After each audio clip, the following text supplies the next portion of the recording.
આજે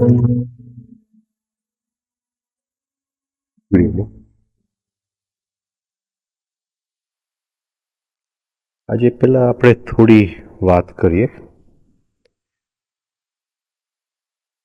3 lines of work કયા કયા છે? 3 લાઇન્સ ઓફ વર્ક જે સાધના આપણે કરવી છે એની 3 રેખાઓ કયા કયા છે?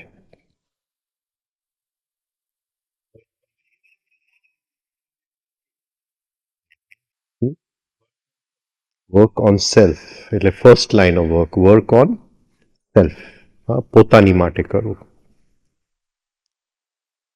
હવે જો આ જ આપણે કર્યા કરીએ પોતાની માટે,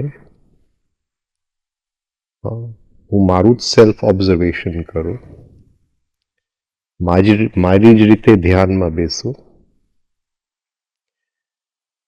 એકાંતમાં રહીને બધું કરું, તો એમાં કઈ જાતની ભય છે? શું બની શકે?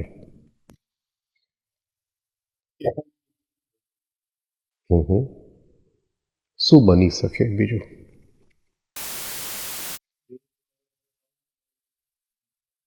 હા, એકાંગી બની જવાય. બીજું શું થઈ શકે?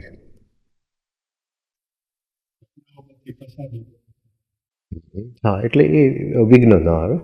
હા, બરાબર છે, પણ મુખ્ય વસ્તુ શું બને? હું જો એકલો જ કામ કરું, એકાંતની અંદર જ કામ કરું, બીજા લોકોને ન મળું,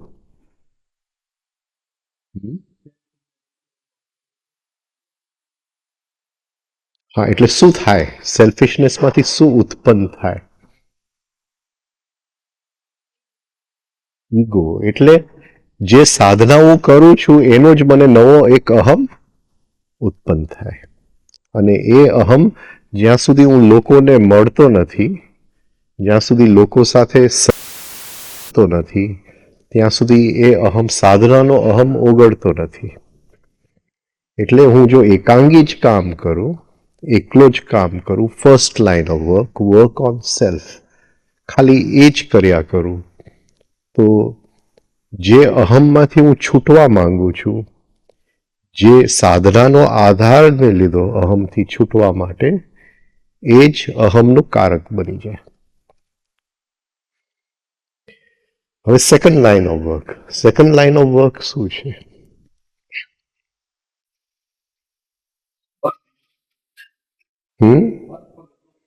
work with others for the group. હવે આમાં કઈ જાતનું વર્ક હોય? સપોઝિંગ આપણે આશ્રમમાં ભેગા થયા,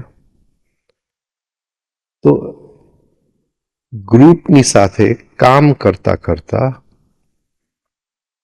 શું પહેલી વસ્તુ શું છે? શેની માટે ગ્રુપ સાથે કામ કરવું પડે?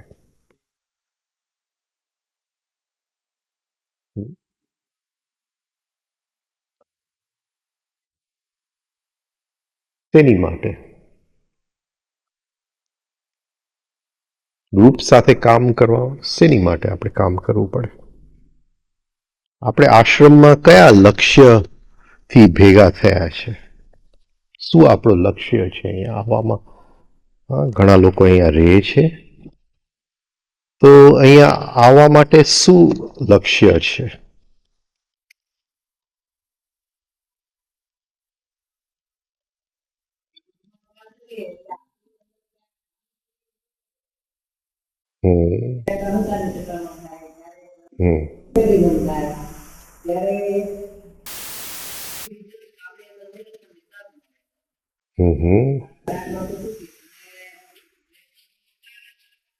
પહેલો મારો લક્ષ્ય શું છે? બીજા સાથે કામ કરવાનું પહેલું મારું લક્ષ્ય શું છે? શું કામ બીજા સાથે મારે કામ કરવું છે?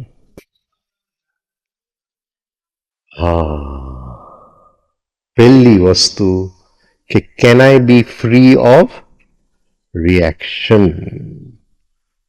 રિએક્શનમાંથી મુક્ત થઈ શકું છું કે કેમ? અને આશ્રમનો મતલબ જ એ છે કે આટલા લોકો જે ભેગા થયા છે, કોઈની અંદર હવે રિએક્શનનો સંસ્કાર રહ્યો નથી. મને ખબર નથી. બીજું શું? રિએક્શન. હવે reaction leads to what? Negativity. જ્યાં સુધી એક માહોલ, એક ગ્રુપ ભેગું નથી થતું જે ટોટલી રિએક્શનમાંથી મુક્ત છે, જે ટોટલી નેગેટિવિટી, અને નેગેટિવિટીના આપણે બે ટાઈપ જોઈ ગયા, એક જે બહાર વ્યક્ત થાય છે અને એક જે અંદર વ્યક્ત થાય છે.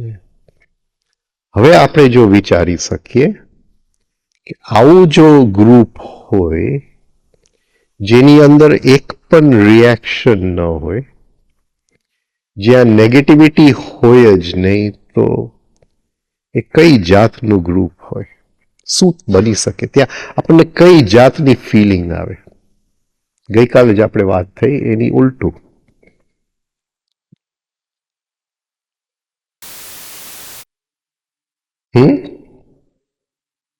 શું થાય? સંઘ. બરાબર. હા, એને આપણે નામ આપીએ સંઘ, પણ શું એ સંઘ એટલે શું થયું? ત્યાં એક કઈ જાતનો માહોલ થયો? એમ કહેવત છે કે એક ગામમાં જો 100 માણસ રહેતા હોય અને એ ગામની અંદર એક જ વ્યક્તિ જો નેગેટિવિટીમાંથી મુક્ત થયો હોય, તો 100 માણસની અંદર કોઈ પણ ચોરી નહીં થાય, કોઈ પણ હિંસા નહીં થાય, અને ગામની અંદર બધા પ્રેમથી રહેશે. તો એક જો આશ્રમ બને અને એની અંદર જો 100 માણસ, ખબર નથી અહીંયા કેટલા રહે છે, પણ 100 માણસ અહીંયા રહેતા હોય, રિએક્શન ફ્રી હોય, રિએક્શનમાંથી મુક્ત, તો કઈ જાતનો માહોલ હોય? હા, એટલે ગઈકાલે આપણી બેટરી કઈ એનર્જીથી ચાર્જ થઈ હતી? નેગેટિવ. તો આ એક મોટી બેટરી જે એકદમ પોઝિટિવ એનર્જીથી ચાર્જડ હોય. રાઈટ? એવો જો માહોલ હોય જેની અંદર સેજ પણ નેગેટિવિટી. હવે આ નેગેટિવિટી જે આપણે બીજા લોકો સાથે કામ કરીએ છીએ, work with others, work for the group, શું આપણે જોવાનું છે? બીજાને જોવાનું છે કે અંદર જોવાનું છે? હા, ઓકે. હવે કારણ કે રિલેશનશિપની અંદર જોવાનું છે, તો શું જોવાનું છે અંદર? શું જોવાનું છે? હવે શું જોવાનું છે? એ ખ્યાલ આવી ગયો. આપણું લક્ષ્ય છે કે નેગેટિવિટીમાંથી મુક્ત થવું છે. હવે અંદર શું જોવાનું છે કે કઈ જાતના લોકો સાથે હું કનેક્ટ થાઉં છું અને કઈ જાતના લોકો સાથે હું કનેક્ટ નથી થતો. તો આ શું, કઈ જાતનું મારું એક્સરે નીકળશે આની અંદર? મને આની સાથે ગમે છે પણ આની સાથે નથી ગમતું. ના, ગમો અણગમો ખરો, પણ હું શું, મારું શું અંદર બહાર નીકળી આવશે જ્યારે હું જોઈશ કે ભાઈ આની સાથે મને ગમે છે અને આની સાથે મને નથી ગમતું. આની સાથે ફાવે છે, ગમે છે આપણે નહીં કરીએ, ફાવે છે, અને આની સાથે નથી ફાવતું. રાઈટ, એ તો બરાબર, પણ શું અંદર જોવું, કઈ વસ્તુમાં તાલમેલ છે કે આની સાથે એસેન્સ નો ખ્યાલ આવે? હા, તે મને કેમ આની સાથે ફાવે છે ને આની સાથે નથી ફાવતું? હા, તો શું દેખાશે આપણી અંદર? પણ શું દેખાશે? હા, આઈડેન્ટિફિકેશન, પણ કઈ વસ્તુઓ અંદર દેખાશે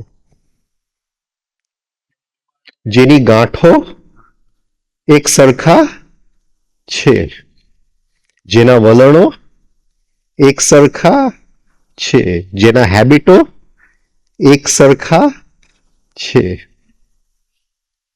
હા, લેવલ ઓફ બીઈંગ તો ખરું જ ને. આજ બધું તો લેવલ ઓફ બીઈંગ જ બને છે ને.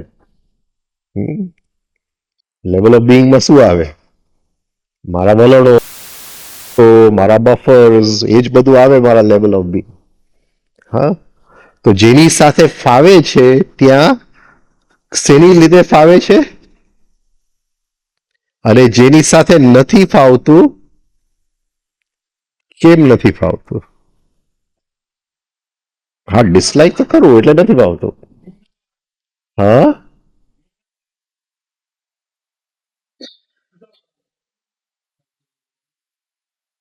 નથી ફાવતું એટલે કોમન તો ખરું જ, પણ શું?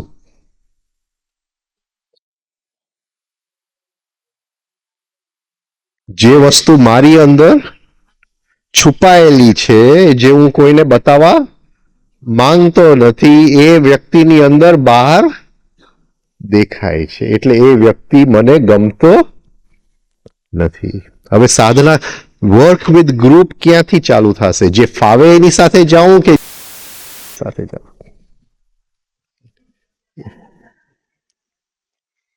કારણ કે આશ્રમ બનાવવું છે ને, નેગેટિવિટીમાંથી મુક્તિ જોઈએ છે. એટલે જ્યાં ન ફાવે ત્યાં કેમ ફાવવું? હા, લાઈક ડિસલાઈક ને લાઈકમાં કેમ ટ્રાન્સફોર્મ કરવું? આ work with the group. Work with the group. શું થશે આની અંદર? શું થશે? સપોઝિંગ એક વ્યક્તિ મને નથી ગમતો. હા, હવે બહુ અભ્યાસ કર્યો, અંદર જોયું, અંદર, અને એ વ્યક્તિ સાથે હવે ફાવા માંડ્યું, ગમવા માંડ્યું, તો શું થયું એની અંદર?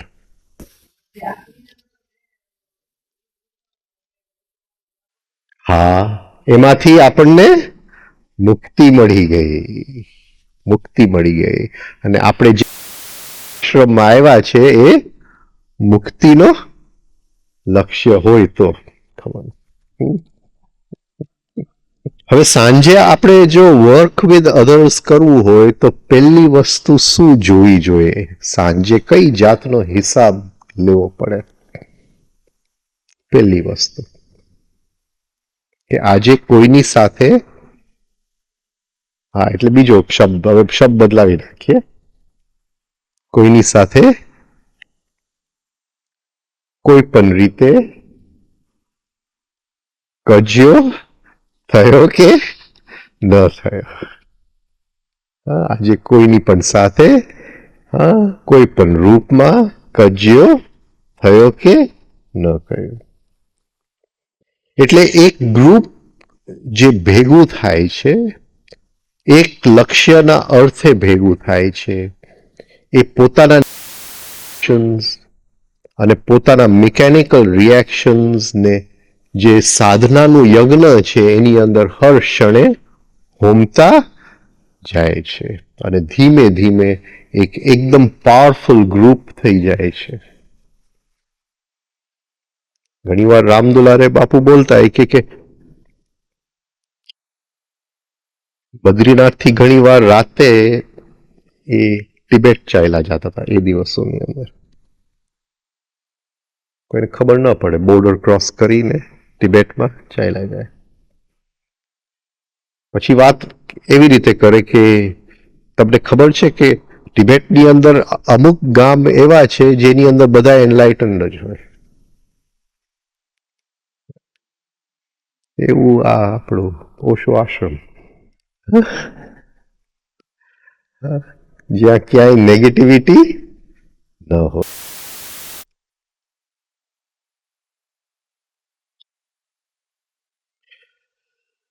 હવે ક્યાંક આપણને માઠું લાગી ગયું, કોઈકનું દુઃખ લાગી ગયું, કામ કરતા કરતા, કારણ કે રોજ બધાએ સાથે જ કામ કરવું પડે છે. તો અત્યારે આપણે શું બોલીએ છીએ? શું બોલીએ છીએ અત્યારે? આપણે કઈ જાતનો શબ્દ પ્રયોગ કરીએ છીએ? ના ના ના, કઈ જાતનો? સોરી તો કરતા જ નહીં. કઈ જાતનો શબ્દ પ્રયોગ કરીએ છીએ કે એને આ વસ્તુ, એને આવી રીતે મારી સાથે ચાય કરીને કર્યું. હા, એને મારી સાથે ચાય કરીને કર્યું. હવે એની બદલે શબ્દ પ્રયોગ કરીએ, જે થયું એ, જે થયું એ, હા, મિકેનિકલી થયું.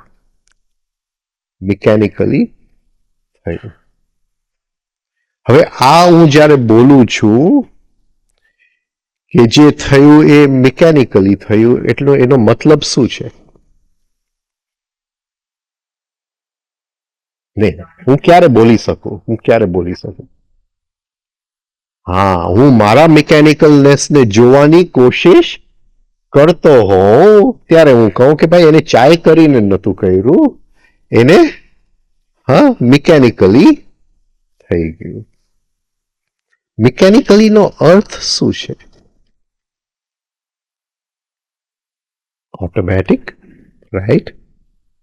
પણ આદતવશ, પણ આ સિચ્યુએશનના હિસાબે, આ જે સિચ્યુએશનમાં છું, હા, એનો what does it mean to be mechanical?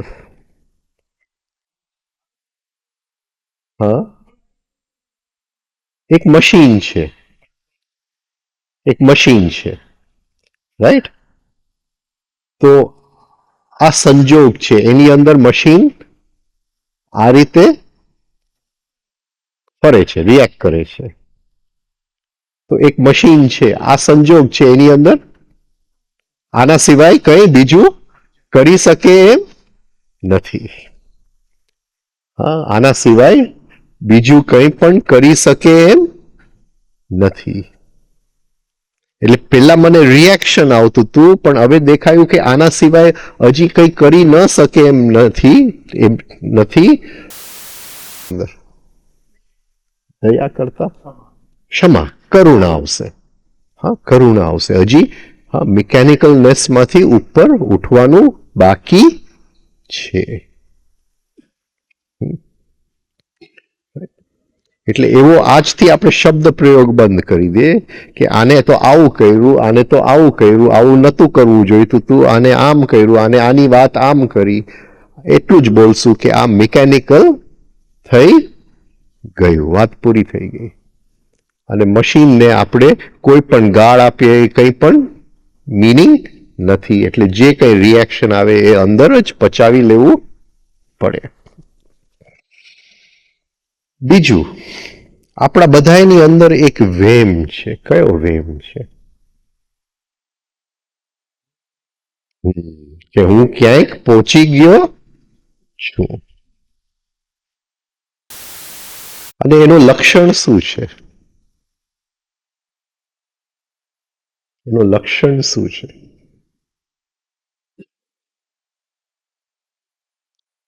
એનું લક્ષણ શું છે?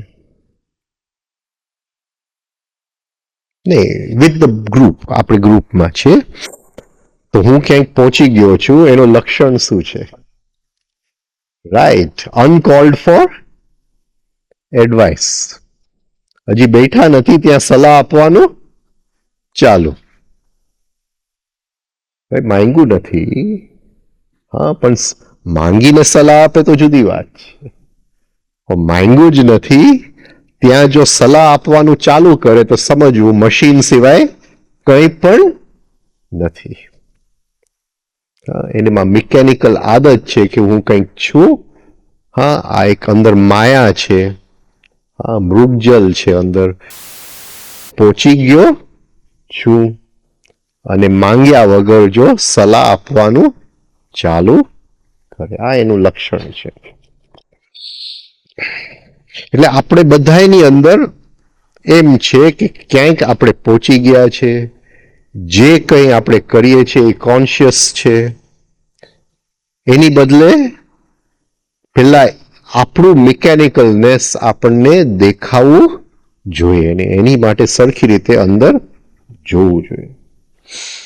હવે આની સાથે એક વસ્તુ સાવ નીકળી જશે. આપણે જે સાથે કામ કરીએ છીએ એની અંદર એક વસ્તુ સાવ નીકળી જશે. શું નીકળી જશે? એનો વાંક છે.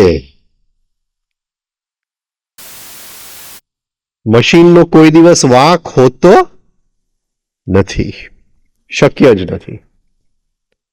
એટલે એનો વાંક છે આમાં સવાલ જ નથી. હા, જે જગ્યાએ મને મારો વાંક દેખાતો હોય અને એ કોન્શિયસલી દેખાતો હોય તો હું કહી શકું કે આ મારી જવાબદારી છે. બાકી બીજા કોઈને જો હું કહું કે તારો વાંક છે તો હું મશીન છું.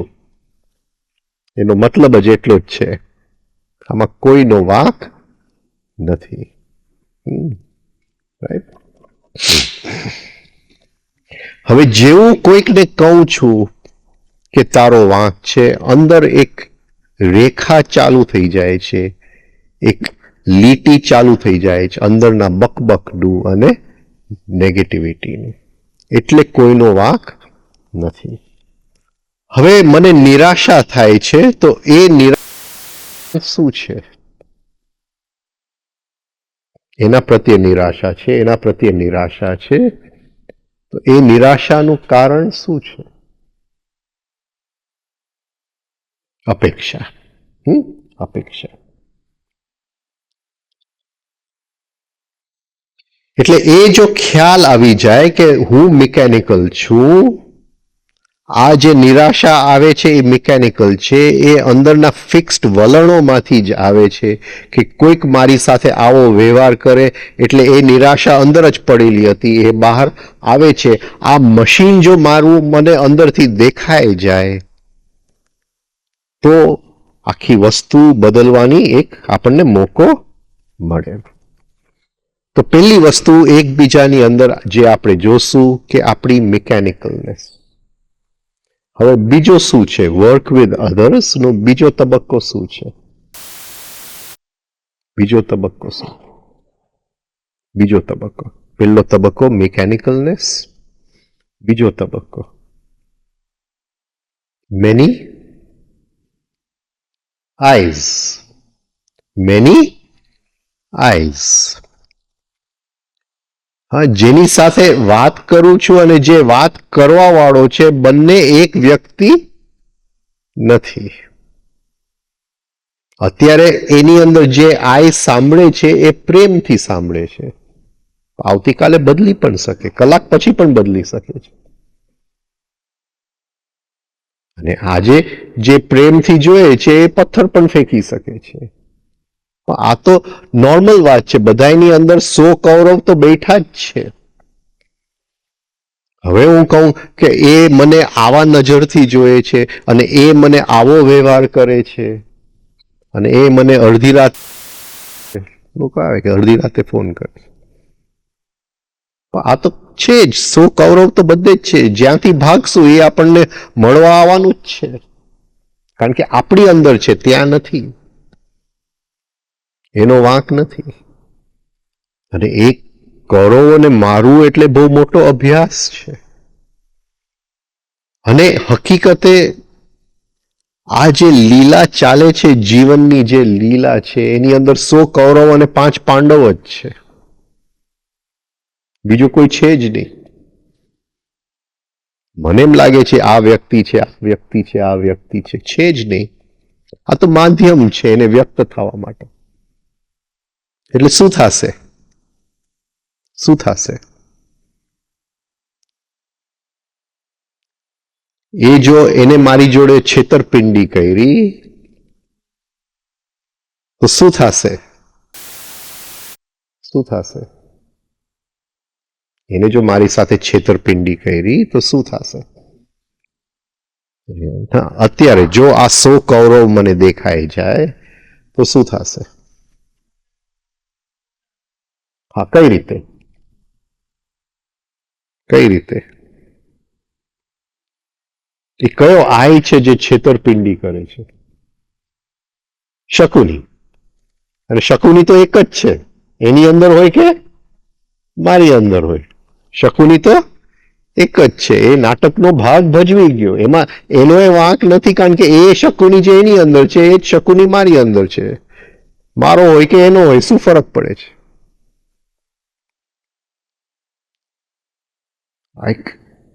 અત્યારે આપણે અહીંયા બેઠા છે, પણ કોઈ એક વ્યક્તિને થાય કે 100 જણા બેઠા છે કે એક વ્યક્તિ બેઠો છે? એ સંવેદ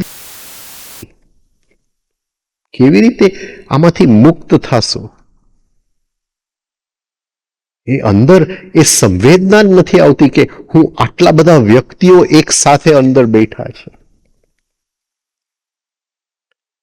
અને જ્યાં સુધી ફોલ્ટ બહાર છે, દોષ બહાર છે, ત્યાં સુધી તો મને દેખાતું જ નથી. જેવું મેં આંગળી ચીંધી કોઈના તરફ, પત્યું, પૂરું થઈ ગયું. આઈડેન્ટિફિકેશન શરૂઆત થઈ ગઈ.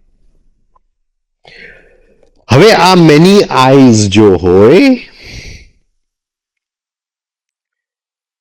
તો આપણી સાધના કેટલી કરી છે એનું થર્મોમીટર શું, બેરોમીટર શું? એનું બેરોમીટર શું? એક જ બેરોમીટર છે. સાધનામાં કેટલા આપણે આગળ વધ્યા એનું એક જ બેરોમીટર, એક જ લક્ષણ છે. શું છે? યા મેની આઈઝ શું છે?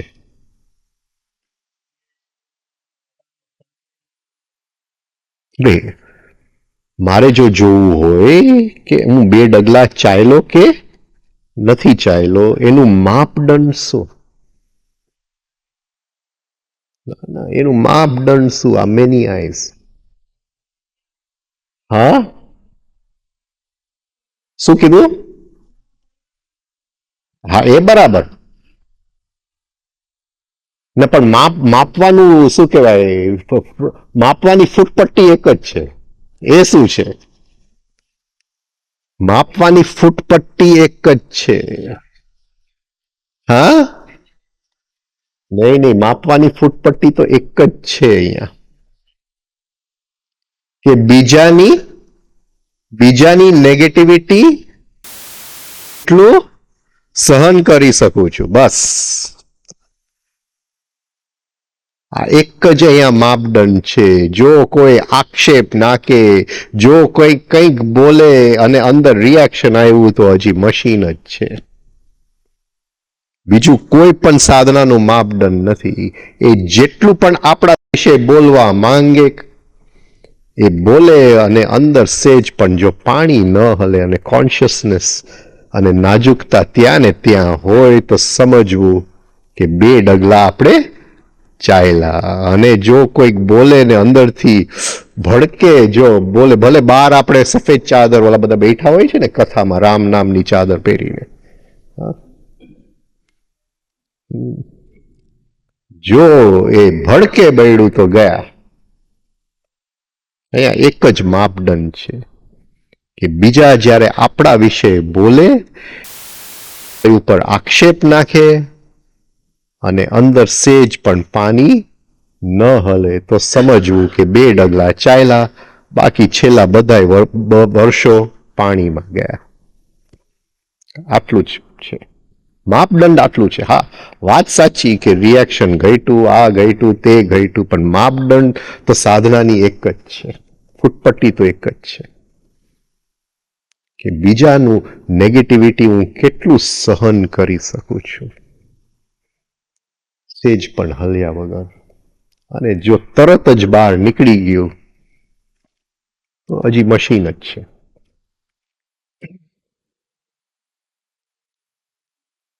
પછી એમ નહીં કહેતા, અરે આઈ કેનોટ હેલ્પ ઇટ. હા, આઈ કેનોટ હેલ્પ ઇટ. જુઓ કે હું શું કામ હજી મિકેનિકલ છું, અંદર કેમ મિકેનિકલનેસ છે. છેલ્લી વસ્તુ બીજા સાથે કામ કરવામાં. છેલ્લી વસ્તુ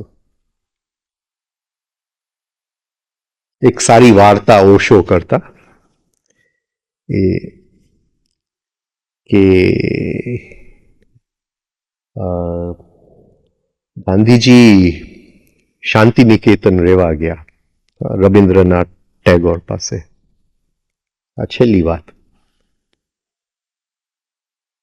તો લોકોએ નક્કી કર્યું કે સાંજે 5 વાગે આપણે ફરવા જશું.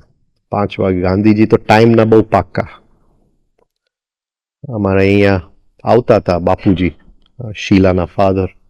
એ 3 દિવસ સુધી ગાંધીજીના ટાઈમ કીપર રહ્યા હતા બારડોલી સત્યાગ્રહમાં. તો તે વાત કરતા અમને કે બારડોલી સત્યાગ્રહમાં એ ટાઈમ કીપર હતા.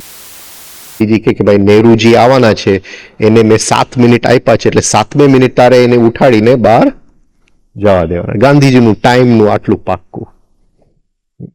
અને એનો જે ટાઈમ કીપર એટલે એ માસ્ટર, એ કોઈ પણ એની સાથે ખબર જ હોય કે ભાઈ બાર પતી ગઈ, વાત પૂરી થઈ ગઈ, એટલે નીકળી જ જવાનું. એનાથી 1 મિનિટ પણ વધારે ન મળે કોઈને. એટલે 5 વાગે તો તૈયાર હતા અને રવિન્દ્રનાથ માથું ઓળતા હતા. અડધી કલાક સુધી માથું ઓળતા હતા. પછી ગાંધીજી ચીડાયા, રિએક્શન આવી ગયું એને કે ભાઈ આપણે 5 વાગે નીકળવાનું હતું. તો કે વાત તો સાચી, પણ બીજાની ઉપર જે મારું ઇમ્પ્રેશન પડે છે એમાંથી પણ હિંસા ઉત્પન્ન થઈ શકે. એટલે આ ત્રીજી વાત.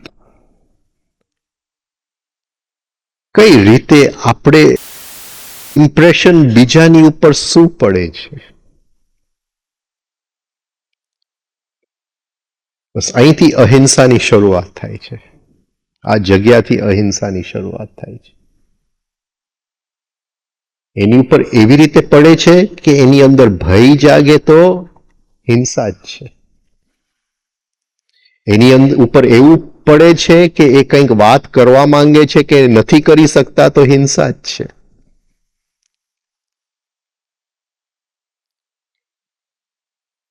કઈ જાતની ઇમ્પ્રેશન આપણને ખ્યાલ નથી. આપણે અરીસો જોઈએ છે તો આપણું જ માથું ઓળીએ છીએ.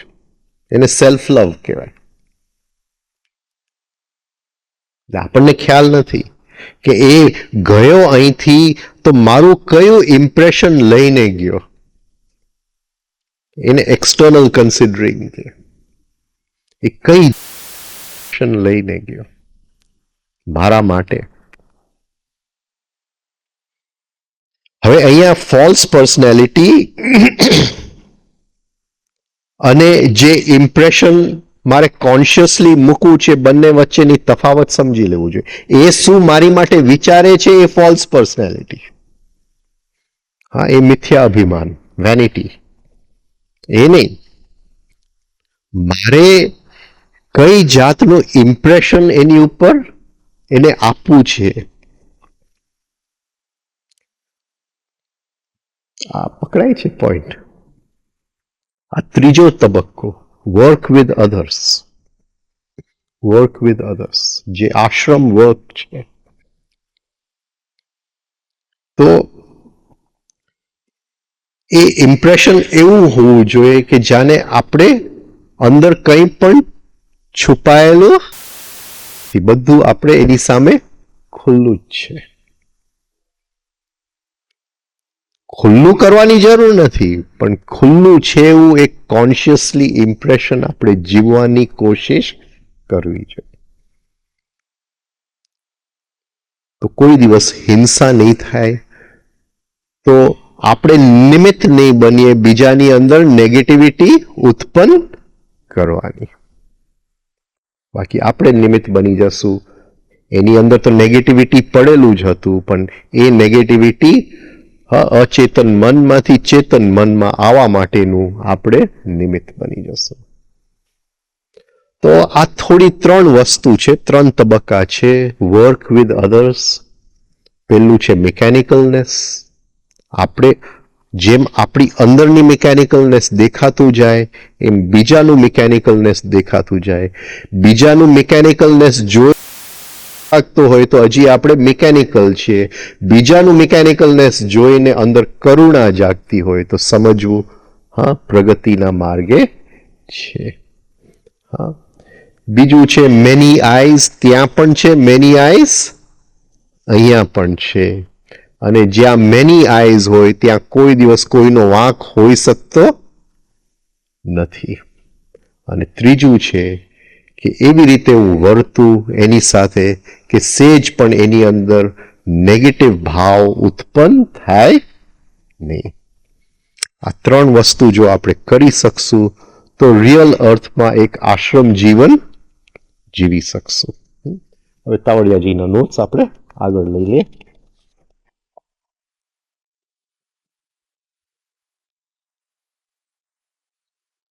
આપણે પછી જોશું third line of work, work four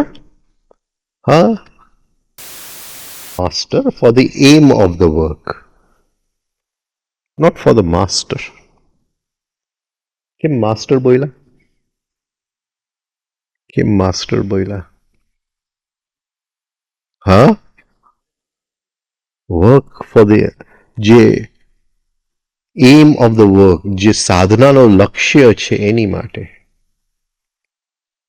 તમે વાત કાઢી એટલે થોડી વાત કરી લઈએ. શિષ્ય માટે ઘણું અઘરું હોય છે. શું અઘરું હોઈ શકે? શું અઘરું હોઈ શકે? એને ક્યાં તફાવત કરવી પડે? સપોઝિંગ ગુરુ શિષ્યને કહે કે આ તારે કામ આગળ લઈ જવાનું, ત્યાં શિષ્યને ક્યાં મોટો પ્રોબ્લેમ આવે? બોલો, સમજાવો. કઈ જગ્યાએ મોટો પ્રોબ્લેમ આવે? નહીં. માસ્ટર એને સોંપે છે કે આ કામ છે ને તું બીજાની સાથે વેચવાનું કામ ચાલુ કર. પતી ગયું, વાત પૂરી થઈ ગઈ. રાઈટ. હવે શિષ્યના જે અંદર છે એ મોટો સ્ટ્રગલમાંથી પસાર થાય. અને પહેલું કયું સ્ટ્રગલમાંથી પસાર થાય?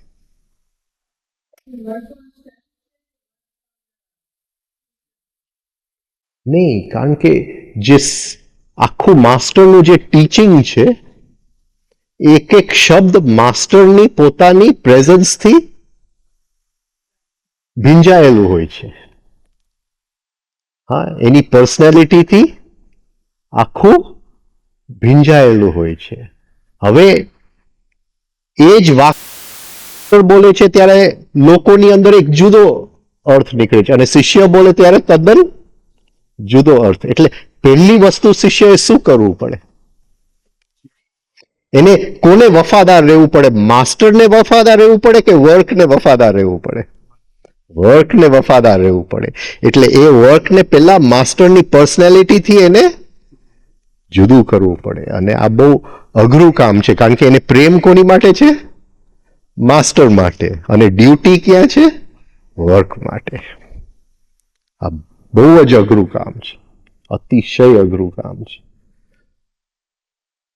કારણ કે આખી જે ટીચિંગ છે એ માસ્ટરના પર્સનાલિટીથી ભીંજાયેલી હોય. અને એ આખું ટીચિંગ લઈ લેવું અને માસ્ટરને એક સાઈડે મૂકવું એ શિષ્યના જવાબદારીમાં આવી જાય. માસ્ટરને અમુક વસ્તુ ગમતી હોય કે ન ગમતી હોય એ એની પર્સનાલિટી છે. પણ જ્યારે શિષ્યને લાગે કે ટીચિંગની માટે આ વસ્તુ કરવું જરૂરી છે તો એને માસ્ટરને એક બાજુએ મૂકી દેવું પડે છે. અને અહીંયા મોટો સ્ટ્રગલ થઈ જાય છે.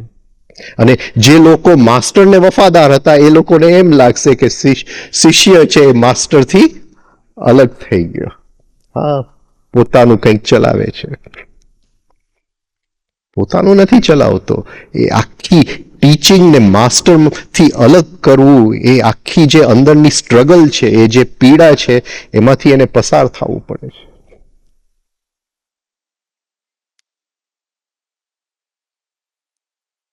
તો જ્યારે શિષ્ય બોલે અને એ ટીચિંગ બીજાને સમજાવે ત્યારે એ શિષ્યના શબ્દની અંદર કંઈક પડઘો પડે, કારણ કે હજી જો માસ્ટર તો એ પોપટની જેમ જ બોલતો હોય છે, તો એના શબ્દનો સેજ પણ ફરક પડે નહીં.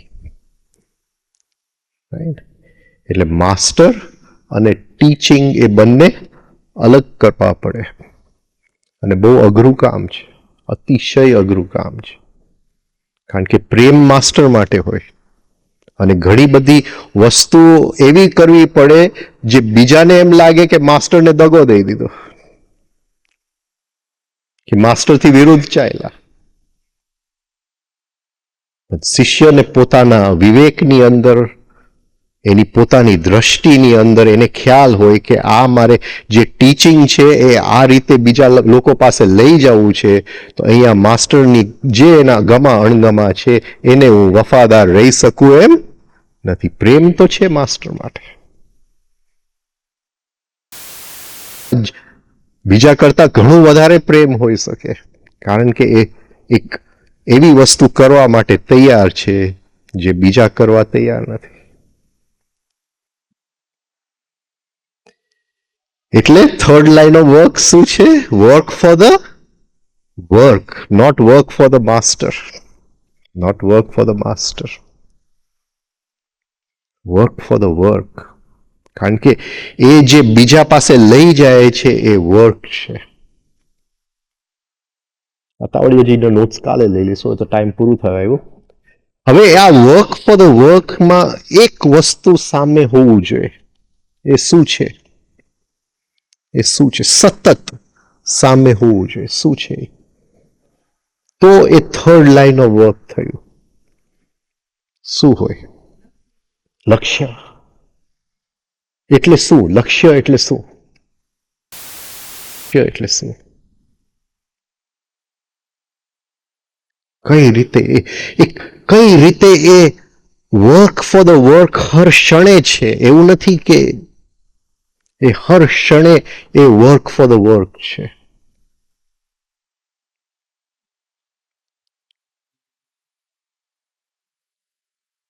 વર્ક, સાધના, સાધનાના અર્થે હું સાધના કરું છું, સાધનાના લક્ષ્ય હું સાધના કરું છું. શું એનો અર્થ શું નીકળો? અને ક્ષણે ક્ષણે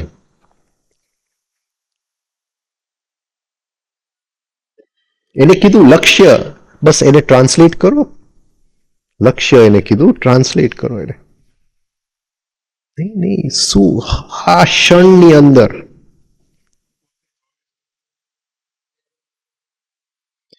આ ક્ષણની અંદર એને મારી સાથે ઝઘડો થયો, રાઈટ? આ ક્ષણની અંદર એ મારી ઉપર નેગેટિવિટી ફેંકે છે. હવે અહીંયા થર્ડ લાઈન ઓફ વર્ક ક્યાં આવ્યું? મારો લક્ષ્ય સામે છે, મારો લક્ષ્ય સામે છે. જો હું એની સાથે રિએક્શન કરીશ તો લક્ષ્યથી દૂર ગયો, અને એ રિએક્શનને અંદર પચાવી લઈશ તો લક્ષ્ય તરફ ચાલ્યો. આ જ વસ્તુ છે થર્ડ લાઈન ઓફ વર્ક. હર ક્ષણે લક્ષ્ય સામે છે, અને લક્ષ્ય મારો એ છે કે વર્ક ફોર ધ વર્ક. જે વર્કે જે આયામ બતાવ્યું છે, જે સાધનાએ જે આયામ બતાવ્યું છે, એ તરફ જ મારે ગતિ કરવી છે. બીજી કોઈ પણ ગતિ મારે કરવી નથી. એટલે જીવનના એક એક પ્રસંગે મને બધા બેઉ દેખાશે.